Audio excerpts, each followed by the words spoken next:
Good afternoon. Today is the 24th day of January 2016, and we are continuing with our series Explorations in Savitri. Still on Canto 4, The Kingdoms of the Little Life, and I believe we'll be there for a while. Yes. As always, it is an honor to be with Alok. Namaskar. We ended yesterday with quotes from Narad, I am here, I am here. And the last thing was on everybody's lips was the eager question, how far Savitri? But Savitri was not his sole occupation. Savitri alone, which was the preoccupation nearest to his heart, will one day fire the imagination of the world by its sheer bulk and beauty of profound images, vivid words, felicitous and daring expressions, every detail of which he took sculptor-like pains to develop. The first book itself went through 10 revisions, and had he been able to maintain the same godlike labor throughout, or had he not been compelled to lean on the support of a weak and at times unwilling assistant, required to keep pace with his divine energy, Savitri would have seen the light of day before his own life's light had withdrawn. But alas, this was not to be. We will continue in our next evening, which will be Thursday, this coming Thursday. Yes. So we're on page 140. Here, of course, Nirodha is referring to the fact that Savitri was printed in two parts. And the first came out in 1950, which was part 1, which contained book 1, 2, 3. Which Sri Aurobindo actually proofread. Yes. Now, it's very interesting also because if you see closely, book 1, 2, 3, book 3 is the book of the Divine Mother and it ends with, the vision and the boon. So, Sri Aurobindo's own part of the story. Yes. And he saw and proofread before, as Nirodha puts it, like physically he withdrew. But the next part, which is the mother's side of the story, and the rest of it came in 1951. So Savitri was published in two parts, 50 and 51. 50 and 51. Which Nirodha is referring to. Now, we are on a very interesting subject, and Sri Aurobindo him only can make such a thing like little life so interesting. Yes. Yes. We have there are several categories of vision that we can experience. One, of course, we all know, familiar with the most material vision.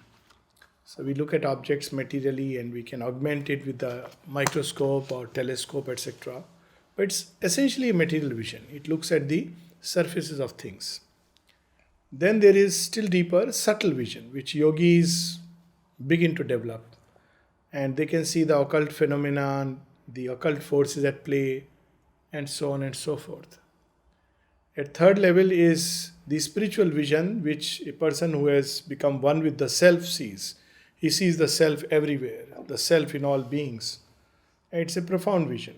One may be a seer of the self and yet not have the occult vision. The two need not go together. And one may have the occult vision and not yet be a seer of the self. So all possibilities are there.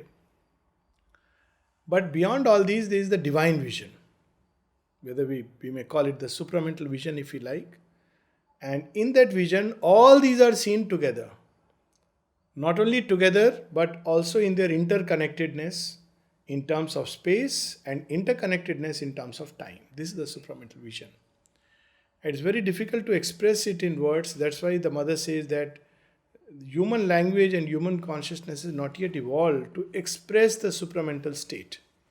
because you see the three movements of time. Several places here in Savitri, even in this canto, Yes. we are actually seeing the three spaces of time come together. When Aurobindo is describing the cell, he is also describing the future. He is also describing the past and how it is existing in the cell. It is actually a vision which is called in India as Trikal Drishti. Very often people confuse this, triple time vision or the Trikal Drishti to mean that the person is a soothsayer. He predicts about what's going to happen after a few years in your life and what happened, a few years in your past. That is not Trikal Drishti. That's only a very brief kind of clairvoyance, if you like. But Trikal Drishti is very different. It sees how from the origin of time and takes you right up to its ultimate culmination. And all this compressed in a single moment. Shobindo's one of those innocent poems on Kiki the cat contains this. It's amazing. And very often the poem is quoted semi-humorously that, it's on Kiki the cat. But what does Aurobindo write? He says toward the end, at one of the lines he says, mystery of the miracle of the fur-footed Brahman. He's actually seeing Brahman become a cat. Now look, this vision contains all this together. Then he says something very interesting, whether she is a spirit, a woman, or a cat. This is the mystery I am wondering at. Because he is seeing all these three together. She is a spirit, so what if she is a cat? She is a woman going to be in the future, and mother did confirm. Mother did confirm. When Kiki left, she used to go into trances. Yeah. Sometimes sitting on, on chair next to mother, on a footstool. Sometimes on Aurobindo chair. And when Aurobindo would come, he would never, even as much as indicate that, it's his chair. He would quietly sit on the edge of the chair. Yet to see masters like that, who would quietly sit on the edge of the chair because a little cat is, sleeping there. But mother said she was ready for human birth. And then she would go into trances. And then when she left the body, Aurobindo himself came down, Aurobindo and the mother. And he would also take out the, those things from the fish and feed the cat. And he has also cryptically remarked about it, that how supramental consciousness acts. And he says, when I take out, the flesh of the fish and leave out the bone and I give it to the fish, to an outward vision, it will look okay. He is just feeding the fish, cat, and somebody may even say, oh, he was attached to a cat. But he says it's for a totally different reason. Now, I'm sure Aurobindo was not feeding the cat only fish, but something else. Yes. And when she took a human birth, mother testified that Kiki has already taken a human birth. It's a woman, but a very early stage, very early primitive, beginnings of human life. Now, Aurobindo sees all this compressed in a single moment and he says whether she is a spirit, a woman, or a cat. So this is one part of it.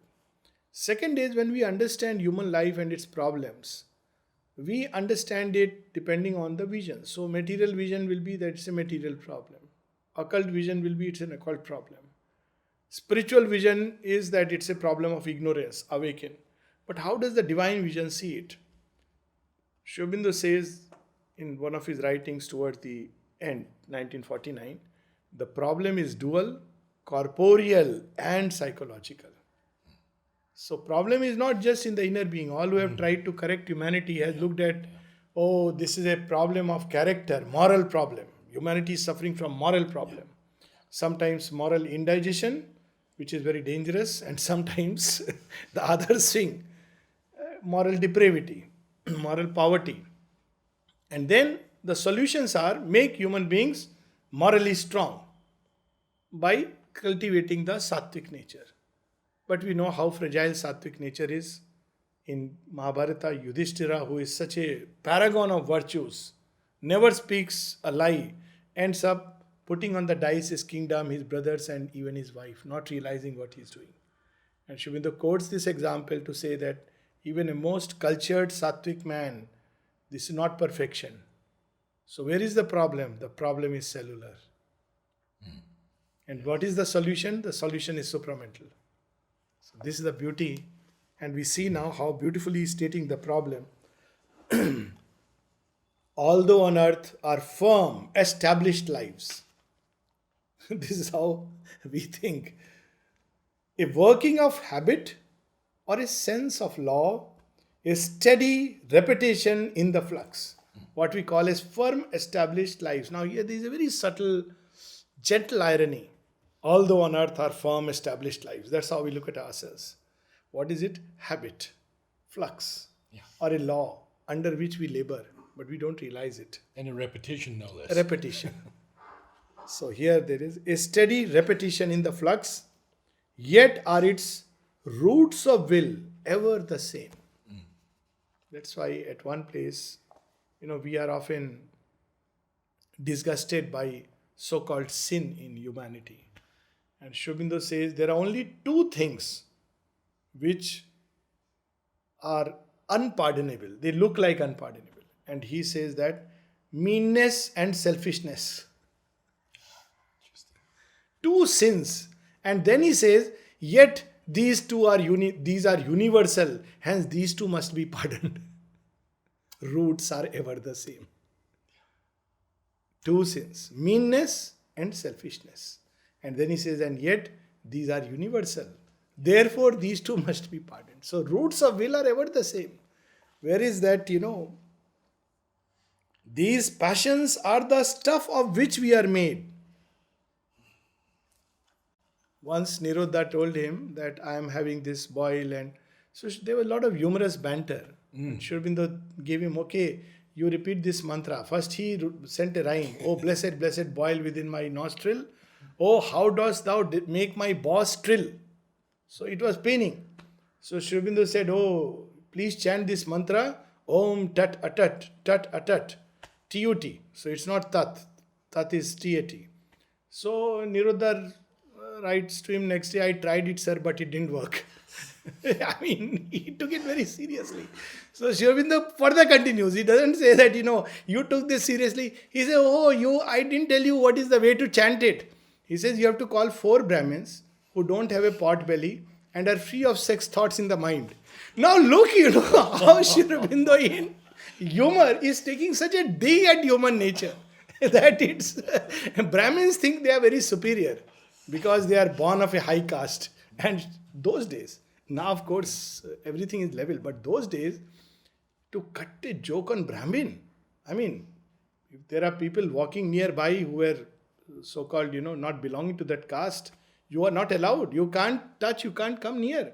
And he says, call those Brahmin. Where are those Brahmins? 4 no less. 4 who don't have a pot belly and are free of sex thoughts.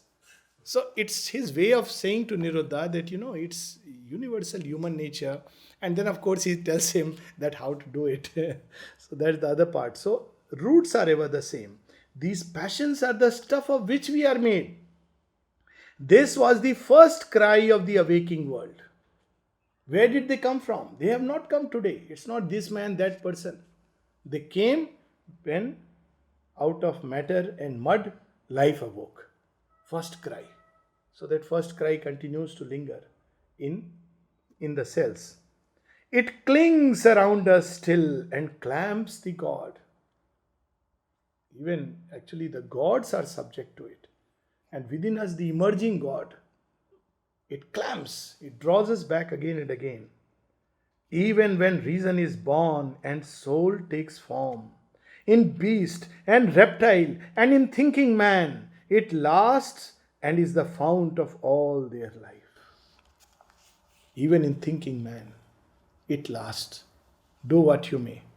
It is there in the very cells. That's what today, Deora had got this little thing from Agenda, where mother says, fear, it's in the very cells, fear of death.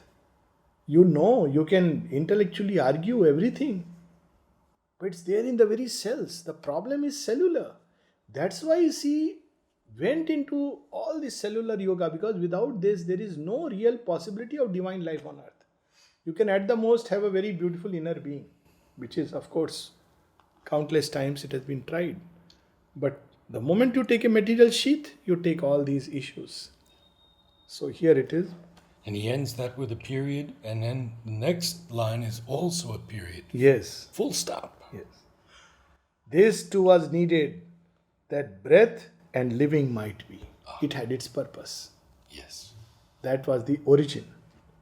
This spirit in a finite, ignorant world must rescue so its prisoned consciousness, forced out in little jets at quivering points from the inconscient's sealed infinitude.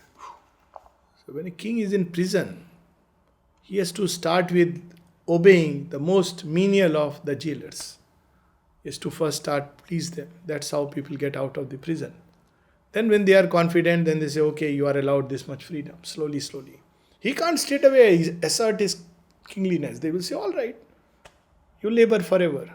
So slowly, slowly, slowly, consciousness develops. Like a child who begins to walk, starts with first stumbling step, falls. But the same child may develop into a great climber, mountain climber. That's word jets, Sri Aurobindo Yes, uses more than yes, yes, because these impulses in the animal world and the human world, Yes. they are literally like pricks, jets. And suddenly that's why they can even sway the mind of the sage. That's how the Gita puts it, because they come like a jet. Now, jet is something which is sudden and it flows and hits you, and it's like a powerful jet is literally a powerful energy which suddenly comes and then it dies down. So these are jets. Then slowly it gathers mass, looks up at light. This nature lives tied to her origin. A clutch of nether force is on her still. Out of unconscious depths, her instincts leap. A neighbor is a life to insentient naught. Under this law, an ignorant world was made. So this is the problem. So we can take the question to the next level. But who created the problem? Why this has happened? Why this was allowed? So see the simultaneity of the vision. It's only in expression that you have to express successively. That's what the mother says. That this is the big problem, that when you express the supramental vision, you are forced to express it successively. So we see the next level of expression, but all this is a simultaneous vision. And what is this vision? In the enigma of the darkened vasts, in the passion and self-loss of the infinite, when all was plunged in the negating void, non-being's night could never have been saved if being had not plunged into the dark, carrying with it its triple mystic cross. Yeah, let's talk about that mystic We'll cross. talk. In fact, That's important. he explains it in the next 3 lines. So the thing is that if there was no soul, if everything was mechanical, there was no problem. Material energy playing with material energy. The problem is, along with this material energy, these roots, there is also the soul element. That creates the issue. If there was only matter and nature playing within itself, it's all right. But because of the presence of the psychic element, as we have read that, we are stung by the infinite within. And that goads us. The soul leaps out at transient things. This is the problem. So why this divine went into this? It is saying to rescue nature, to rescue matter out of its plunge into inconscience. Being with the capital B. Yes. And that it speaks about the triple mystic cross. As we know, we have cross, of course, is the very famous Christian symbol. And Mother at one place says that it was adopted later on. Obviously, Christ himself never used a cross. He was, but the cross is a symbol which was adopted. And there are 2 ways that Sri Aurobindo has described it. One is it's like the transcendent, the universal, and the individual. So these 3 together. And the transcendent entering into the universal and the individual, now he has to bear. Not just, he cannot remain only there. He has entered into the play of the universe, and he has further entered into the individual atomic existence and sentient life and life of bird and beast and stone. So he is there. Now the moment that transcendent is here, he cannot avoid the responsibility, and this is he why he plunged into it, so that he can rescue it. So it applies to Christ, because Christ brought the divine love upon earth and himself bore the burden of humanity. That's how he said that, I have washed away the sins of others with my blood. There is a deep mystic truth in it, but a truth which is badly misrepresented when we say that, well, just because I am baptized I am free. That is obviously absurd. But if we truly believe, and mother speaks about it, she says, if you simply have faith about the divine sacrifice in matter, this she describes about the future world. She says that who will be saved? Those who are open to the new forces, etc. Then she says that, well, it's not easy for human beings. She says, to give you hope and courage, I must tell you that there are those who are endowed with faith. Faith in the divine sacrifice into matter. The divine has sacrificed himself into matter. By this power of faith alone, they will be saved. She's used this, but she has put it in the right perspective. If you have that faith that the divine has plunged into matter, he is carrying it, rescuing it, what is called as the avatar in India, then that faith itself is such a powerful lever that it augments the action of the divine, which is active in the material universe. So this is the symbol of the cross, the divine with this cross plunging into darkness, unconsciousness. Then why triple? So here he says the three aspects of the divine which have plunged into it. So it becomes the triple mystic cross, invoking in world time the timeless truth, bliss changed to sorrow, the first cross. The all blissful chose to become insensible, take the burden of suffering. Bliss changed to sorrow. Knowledge made ignorant. The all-knowing chose to become ignorant, laboring, struggling. God's force turned into a child's helplessness.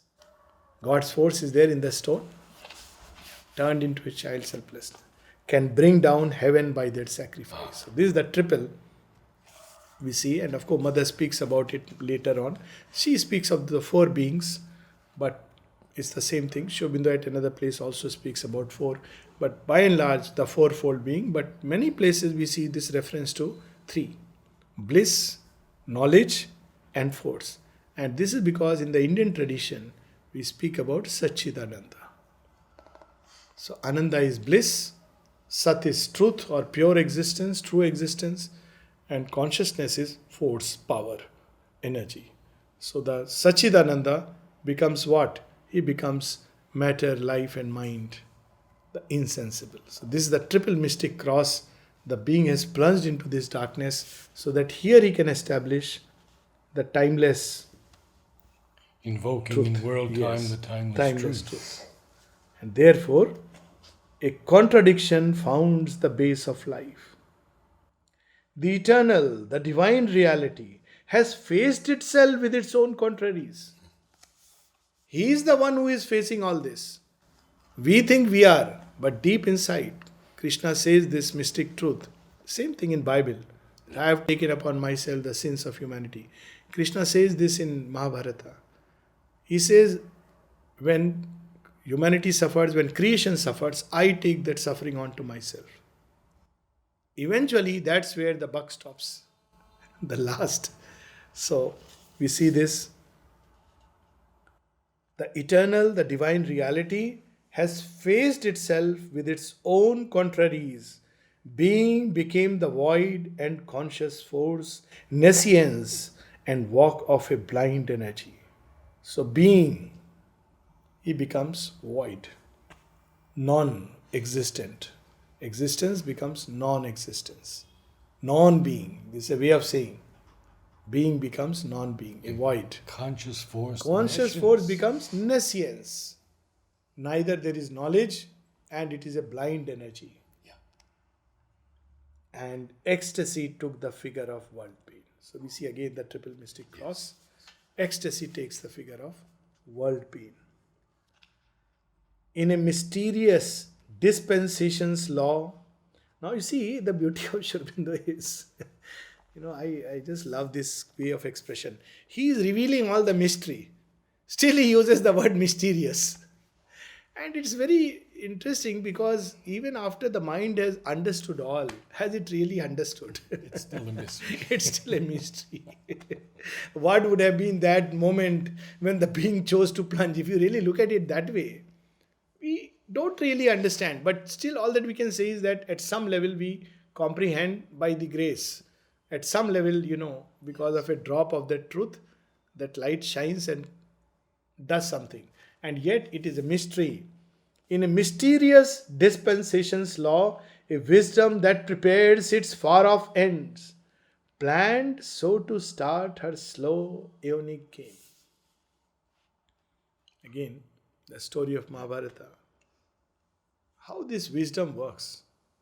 Birth of Krishna, the Godhead, born in a prison. Christ, the Savior, born in a manger, no? Yes. Yes. Among the most ordinary common folk. In a stable. Stable. Those who have to deliver the Pandavas, the powerful instruments, they are born in a forest. And questions are raised about them. Meager, slow start. And all these lines give us hope. So what if our start is slow? It is He who is the spur and He is carrying us. So this is how all things start. A blindfold search and wrestle and fumbling clasp of a half-seen nature and a hidden soul. We think we know nature. We don't know. Half-seen nature. And soul is completely hidden. This is how the game starts. Half-seen, we know, we see, or the animal world experiences only its small little instincts. A game of hide and seek in toilet rooms, a play of love and hate, and fear and hope continues in the nursery of mind, its hard and heavy romp of self-born twins. The self-born twins are the well-known dualities which he is just mentioning. All the dualities, in fact, love and hate, fear and hope, and all these dualities, joy and sorrow, these are the self-born twins. In the nursery of the mind it continues, hopefully not in the graduation level of the mind. Nursery of mind is our primitive,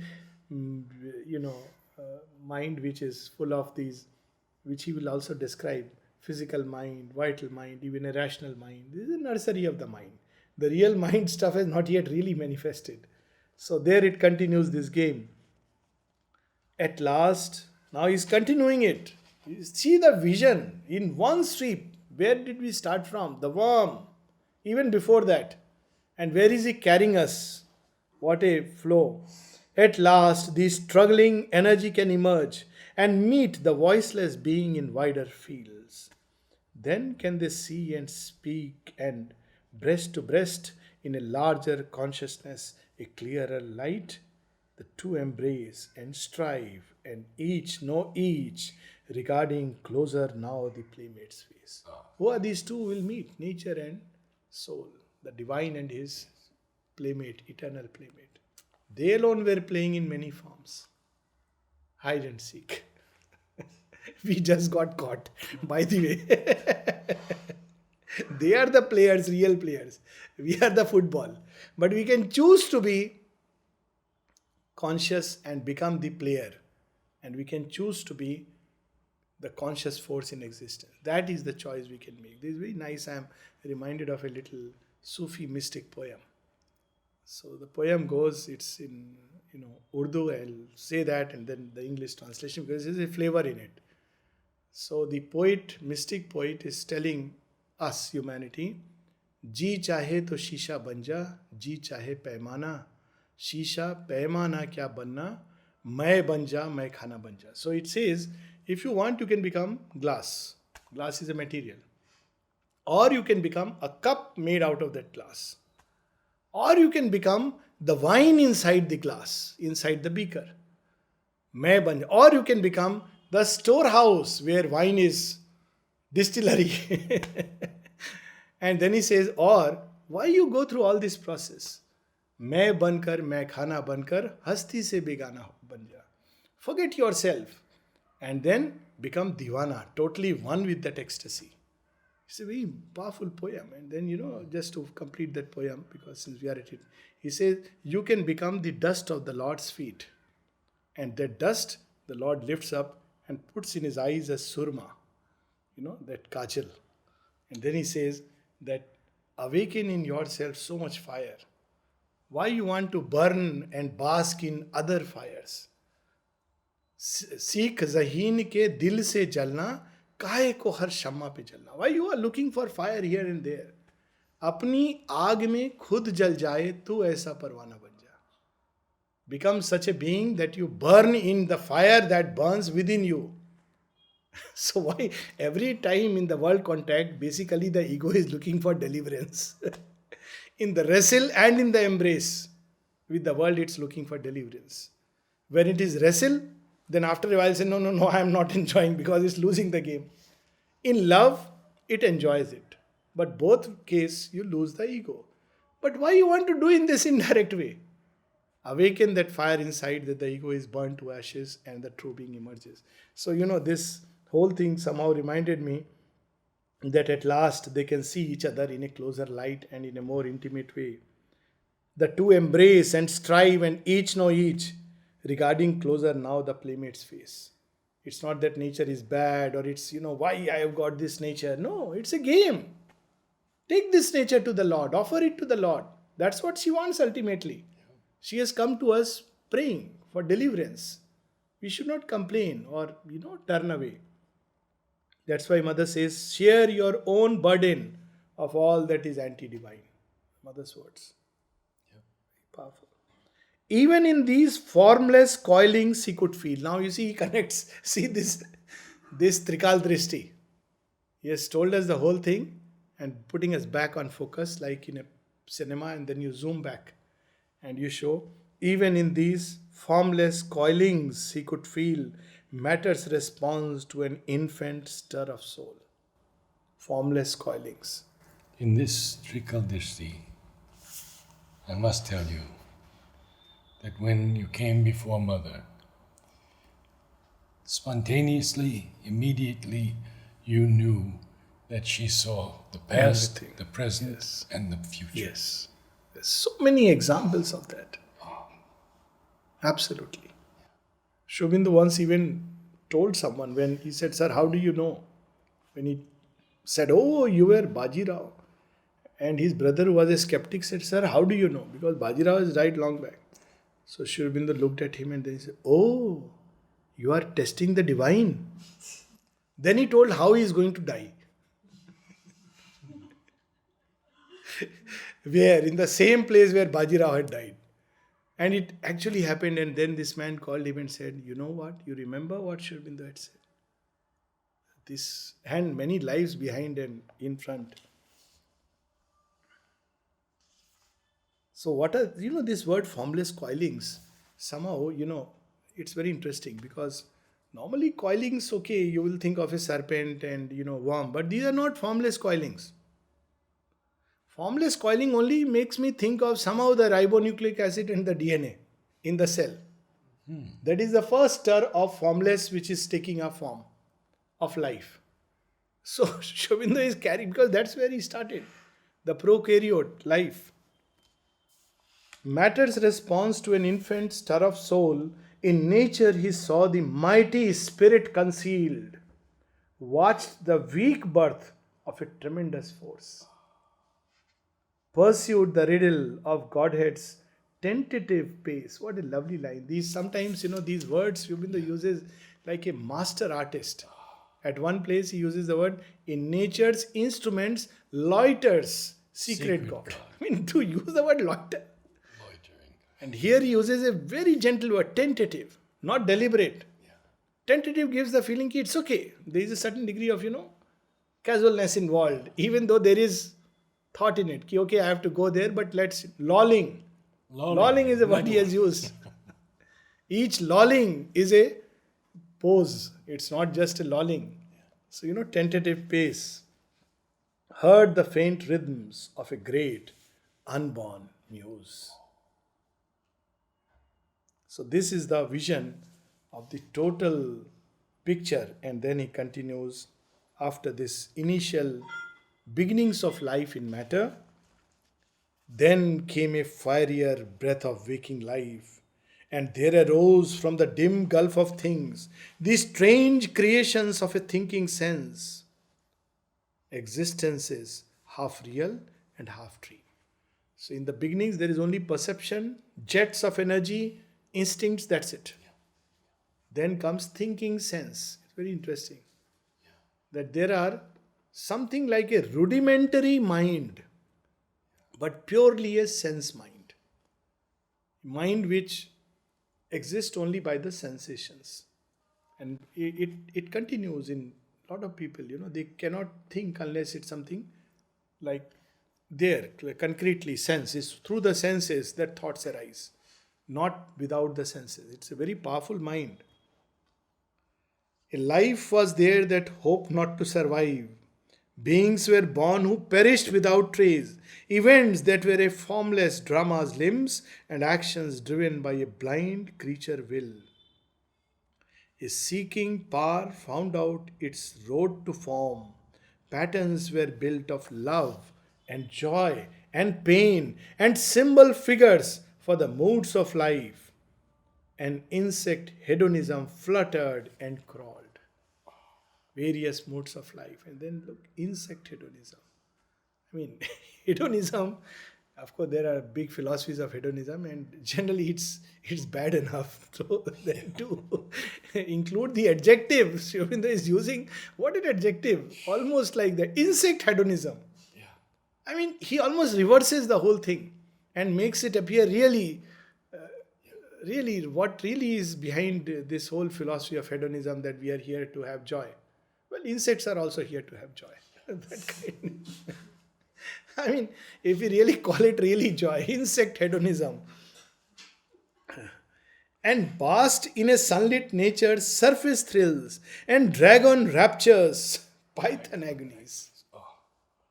Crawled in the marsh and mire and licked the sun. Again, see the expression. How do they lick the sun? The sun is there in the mud. The light of the sun falls into the mud. They can't even lift their eyes to the sun. So they lick the sun. And it reminds me sometimes, people, in newspaper, casually something, people write, about Aurobindo or anyone, something beautiful. So at one point you wonder that, really it's too cheap a place. It's not worth,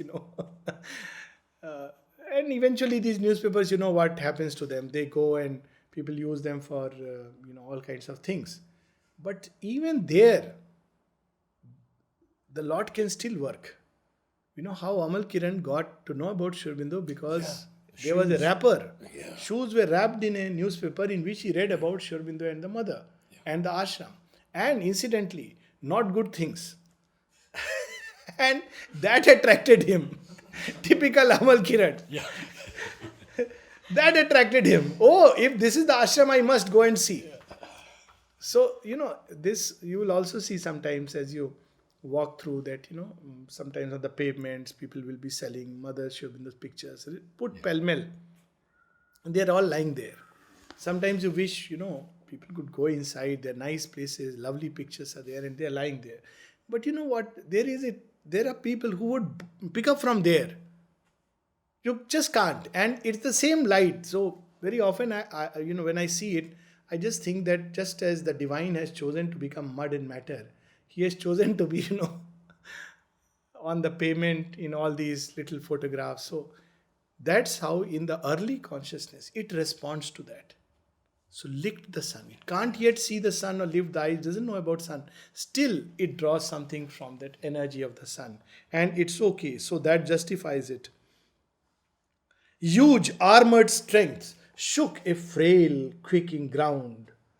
Great puissant creatures with a dwarfish brain and pygmy tribes imposed their small life drift. So the dinosaurs have come and the pygmy tribes, we know the pygmies, the small humanity. It's not small probably in size and stature.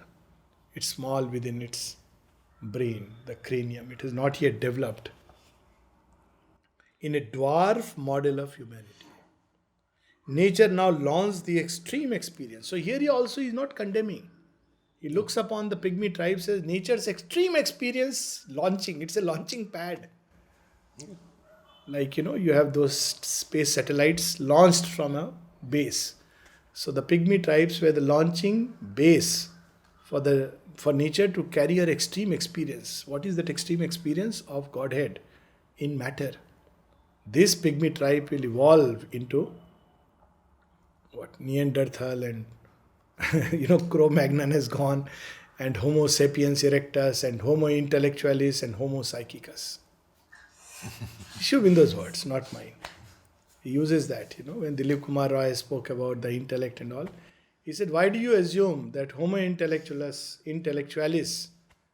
maybe he will be wider, but Homo psychicus will be deeper and have a more sweetness and profoundness. So he has given these names. Homo intellectualis, those who approach through the mind, and Homo psychicus, those who approach through the deeper heart. These are the two species which fight with each other, like the Cro-Magnon and the Neanderthals. But they are passing species. What will eventually come is Homo supramentalisticus. That he has not said. This is my word. But that's how it goes. Cro-Magnon man and the Neanderthal fought. It doesn't matter who defeated whom. Eventually this is the humanity and both are gone. So this is the experience. And master point of a design's caprice. All this look like a caprice, and what it has created? Man. Thinking man. Luminous result of her half-conscious climb on rungs twixt her sublimities and grotesques to massive from infinitesimal shapes to a subtle balancing of body and soul to an order of intelligent littleness. Again we see how beautiful. Intelligent littleness. All this nature has done. Then we can read the last few lines. Around him, in the moment beats of time, the kingdom of the animal self arose, where deed is all and mind is still half born. How do we define an animal? We have in biology. But animal state also lingers in man. Unthinking humanity is closer to the animal kind. Deed is all.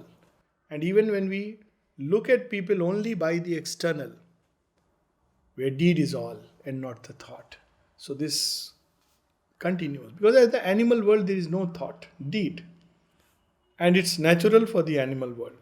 But for man, the station is thought, reason. But for an animal world, it's unthinking.